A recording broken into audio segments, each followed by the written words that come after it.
Folks, the Katface Killa. Today I want to talk to you about a psychological horror comedy called Fraken.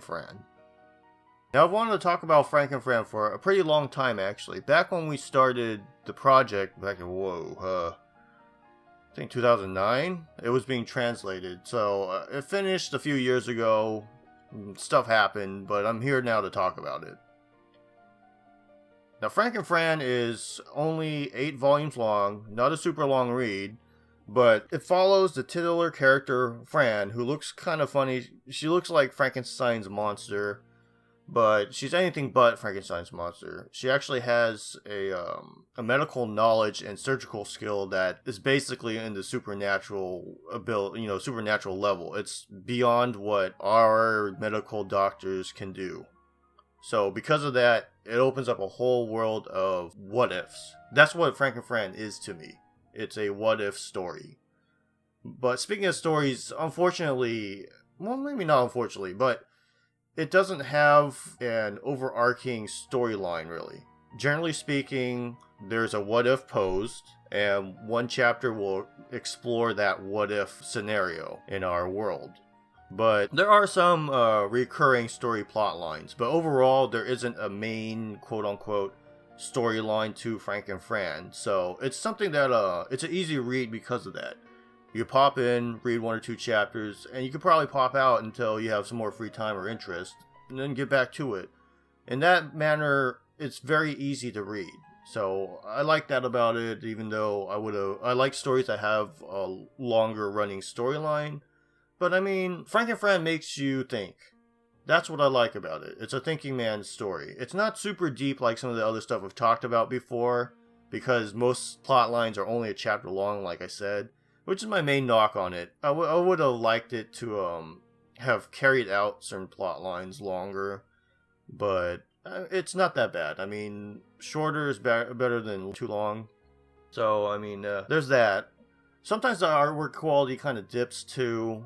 It seem like I'm really nitpicky about that, but I mean, sometimes it looks really intricate and detailed, and then other times it just, looks like the artist kind of sketched it. So, I mean, when somebody phones it in, I kind of gotta calm on it. That's just my personality. Other than that, I mean, the story itself, Fran is kind of, basically, even in the what if this person who has that kind of supernatural talent is kind of an airhead.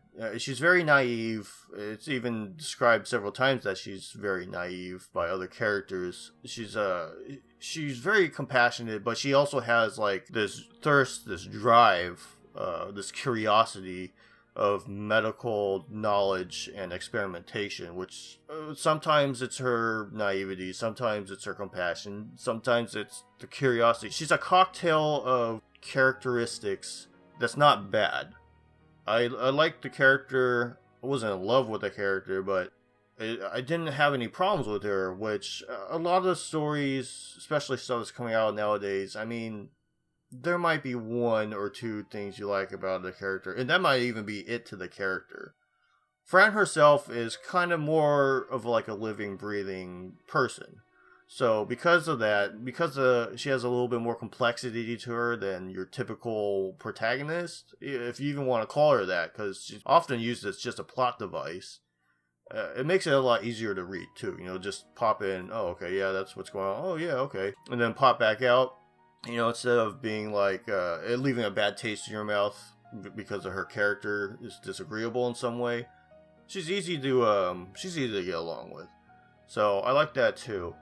Overall, I wanted to give this a higher rating, but I'm gonna go high solid B.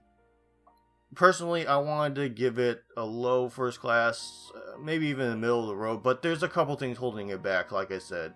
One of them being that I love the idea that it opens up a world of possibilities through her ability of surgery and medical knowledge.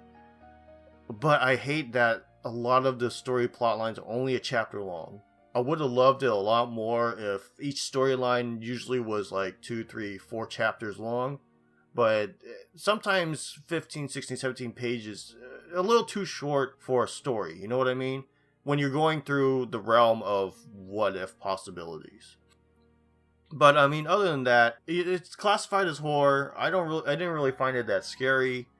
There were times when, you know, if you empathize with the character that the current what if scenario was following, you know, you could be like, well, that actually would be pretty freaky or whatever.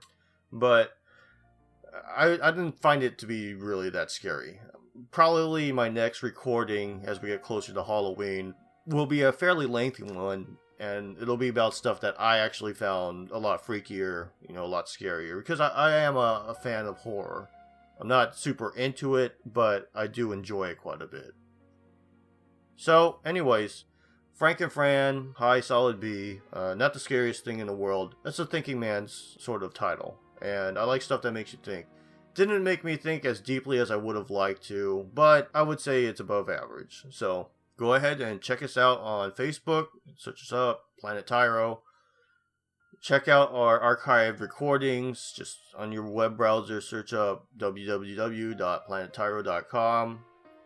Annoy me on Twitter at @the_oldboy. And I'll see you around.